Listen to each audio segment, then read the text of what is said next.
Hai sobat-sobatku, selamat datang di channel RL1221. Sebelum kita melanjutkan alur cerita novelnya, jangan lupa di like dan subscribe ya. Terima kasih. Bab 382 sampai dengan 384 Aku akan pulih biarkan aku lindungi kamu. Saat ini, Peter mengenakan jas hitam berkelas tinggi. Pakaian dalam adalah kemeja putih, sangatlah putih. Sebuah dasi pun terikat dengan rapi. Begitu juga dengan gaya rambutnya. Melalui penataan yang teliti, terlihat sangat temperamental. Abigail tidak pernah melihat rupa Peter yang mengenakan jas dan dasi. Jadi, saat ini dia agak bengong. Seolah-olah tidak begitu berani menyapa Peter. Peter perlahan memutar kursi roda, menghampiri Abigail dengan wajah tersenyum. Abigail, seluruh Andros Lakeside Hotel. Aku mempersiapkan dengan teliti dari luar hingga dalam untukmu. Apa? Kamu menyukainya? Kata-kata Peter membuat Abigail perlahan tersentak, tetapi matanya masih penuh dengan kejutan. Meskipun sebelumnya dia memiliki beberapa tebakan dalam benaknya. Namun, saat Peter benar-benar berada di sisinya di bawah sorotan semua orang di atap lantai teratas kristal yang berputar, dalam hati Abigail tetap merasa sulit dipercaya. Ini sangat tidak nyata. Sungguh, seperti bermimpi. Peter, ini tidak nyata. Kita sedang berada dalam mimpi, kan? Abigail melebarkan mata. Dia bertanya pada Peter dengan tatapan tertegun. Tidak, ini nyata. Semua yang aku katakan padamu adalah kenyataan.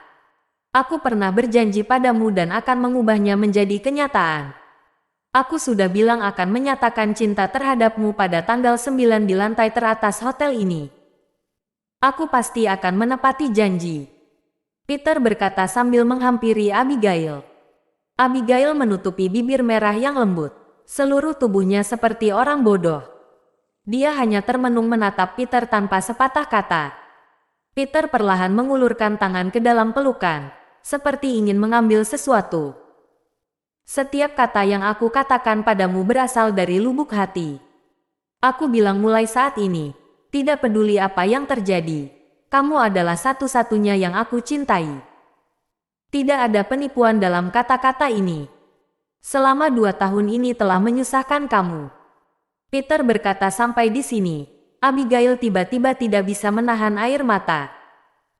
Selama 2 tahun ini, tidak peduli bagaimana orang sekitarnya mentertawai dia, mengejeknya, tidak peduli betapa sedihnya dalam hatinya. Dia selalu bersikap tabah, tidak pernah meneteskan air mata. Sebab, dia tahu bahwa sudah tiada dukungan di belakang dirinya. Bahkan ibunya, Alisa juga tidak mendukung tindakan dia ini. Dia tahu bahwa dirinya tanpa dukungan seorang pun, sehingga hanya bisa memikul sendiri. Dia menggertakkan gigi dan berpura-pura tabah, memikul beban dirinya dan Peter dengan pundaknya yang lembut. Namun, dalam situasi saat ini, begitu Peter mengungkapkan isi hati, ketabahan dia sebelumnya pun runtuh. Seolah-olah satu persatu perahu kecil yang berusaha menahan hujan badai di lautan. Awalnya tidak bisa melihat secercah harapan, sekarang malah tiba-tiba menemukan sebuah pangkalan untuk berlindung. Hal itu membuat orang begitu terharu. Seolah-olah tiba-tiba memiliki dukungan. Perasaan yang belum pernah dirasakan sebelumnya ini membuat Abigail menjatuhkan air mata. Dalam sekejap mata, langsung membasahi seluruh wajah. Abigail, biar aku melindungi kamu di sisa hidupmu, oke? Tatapan Peter sangat serius. Dia perlahan mengeluarkan sebuah kado kecil yang cantik dari dalam pelukan. Bagian luar kado yang pinggirnya dihiasi berlian halus. Di bawah pancaran cahaya lampu sangat menarik perhatian. Plak! Begitu membuka kado, cincin berlian yang berharga 2 miliaran perlahan memasuki pemandangan. Teknik pembuatan kelas atas, serta berlian yang telah diolah, setiap sisi permukaan halus seperti cermin. Cincin platina berpadu dengan batu berlian yang menyilaukan mata. Berlian utama dikelilingi oleh berbagai berlian halus, bagaikan bintang yang mengelilingi bulan. Terlihat sangat berkelas. Lampu neon di sekeliling lantai teratas pada menyinari berlian utama, berbagai cahaya saling memancar. Terlihat sangat cantik, membuat orang menginginkannya.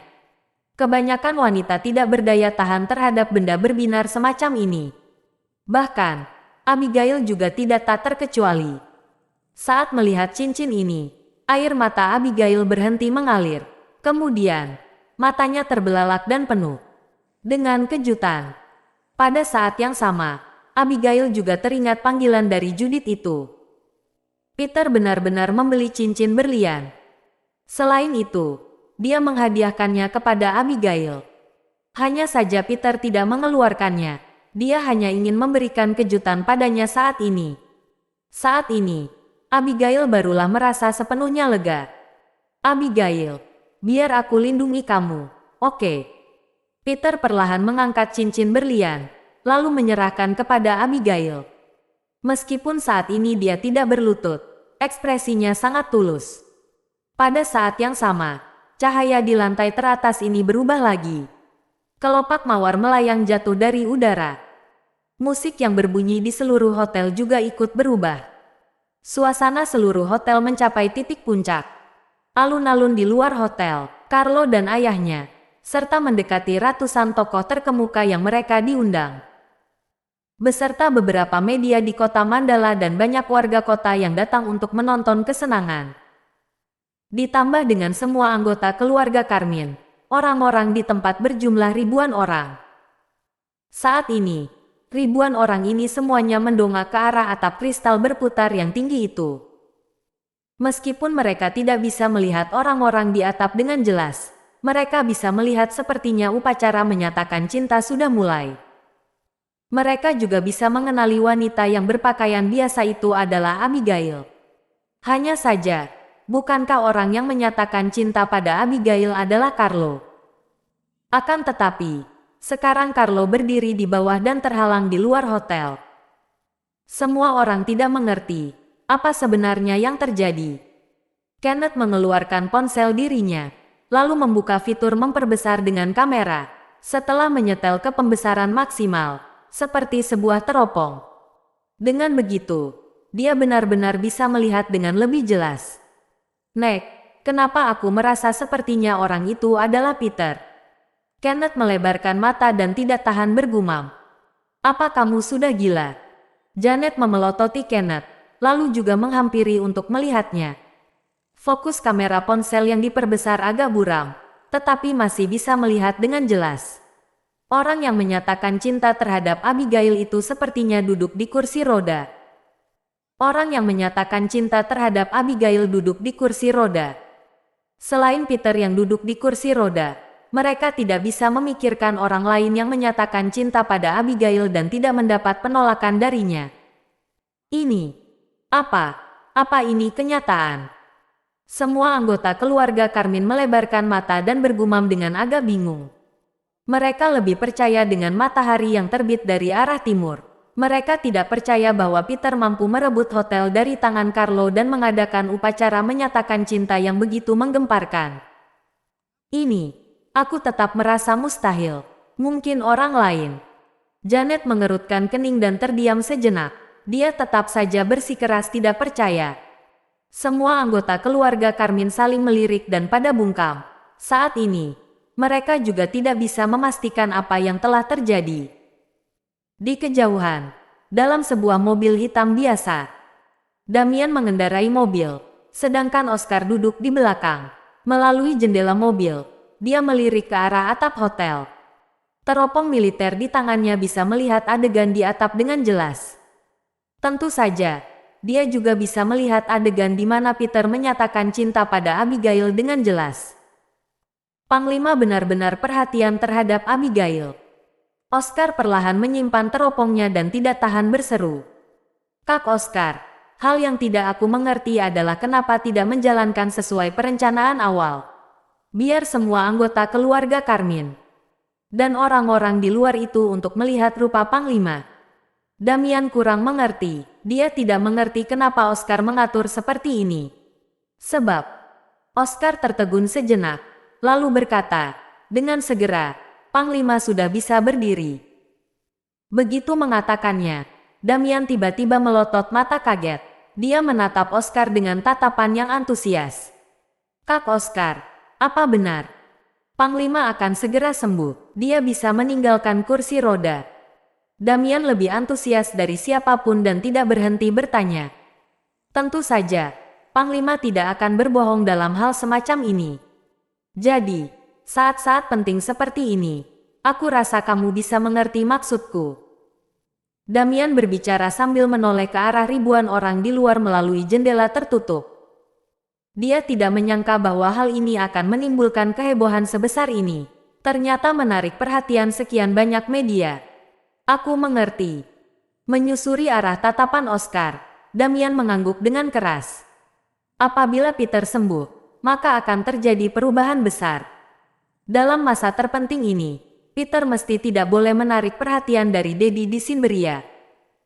Jika tidak, dia pasti akan membunuhnya. Sama sekali tidak memberi Peter kesempatan untuk pulih. Sekian banyak orang dan media hari ini. Jika Peter benar-benar dipotret, kemungkinan besar akan dilihat oleh orang yang mengenal Peter.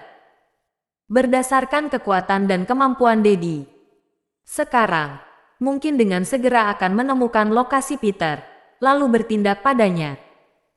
Justru itu yang Oscar khawatirkan, sehingga dia mengubah perencanaan secara mendadak. Tidak apa-apa.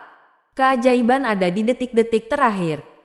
Saat aku berada di bawah komando Panglima, demi mempersiapkan sebuah pertempuran, Panglima merencanakannya selama 1 minggu.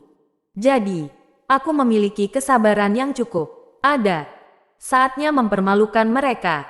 Nada bicara Oscar sangat dingin.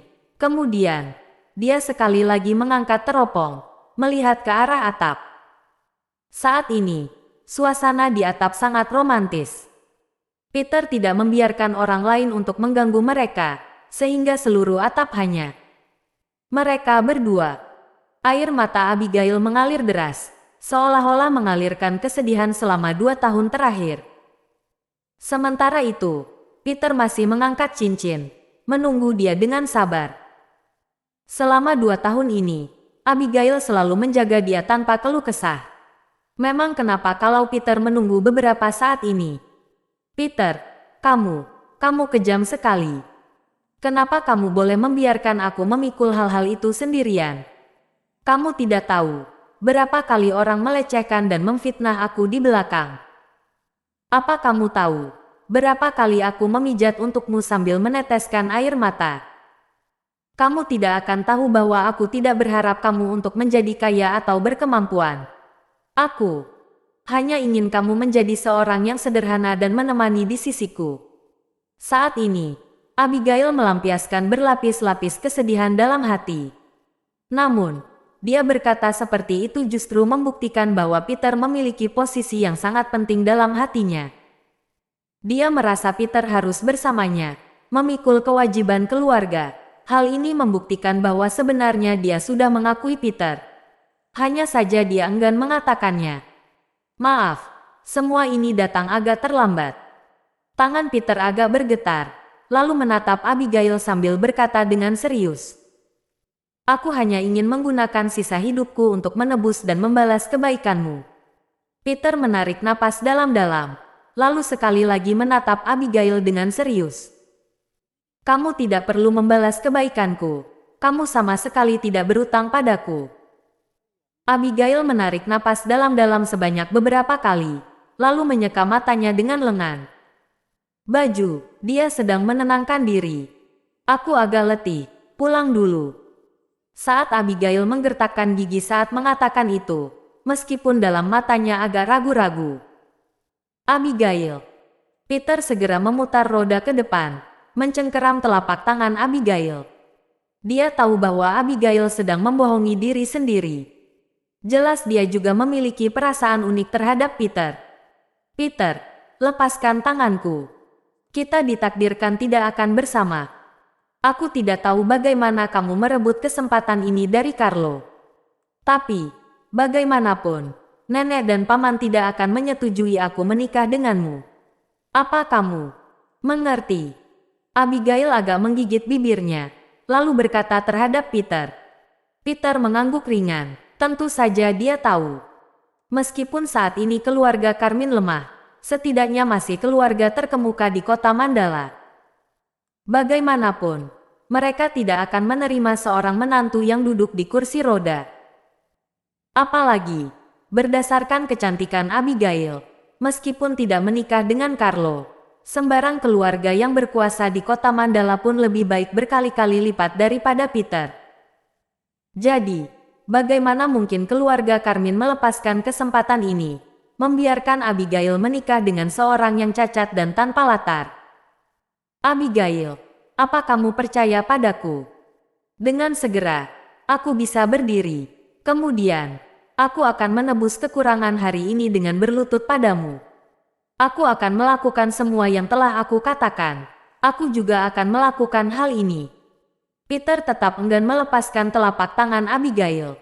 Tatapan dan nada bicaranya sangatlah serius. Abigail tertegun di tempat, berbagai hal melintasi benaknya.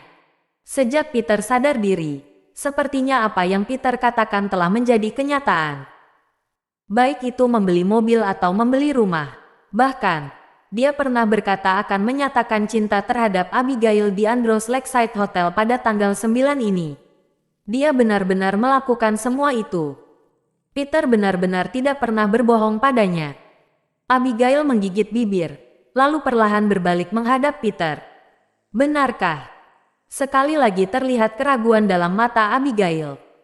Dia ingin menerima Peter, benar-benar ingin menerimanya.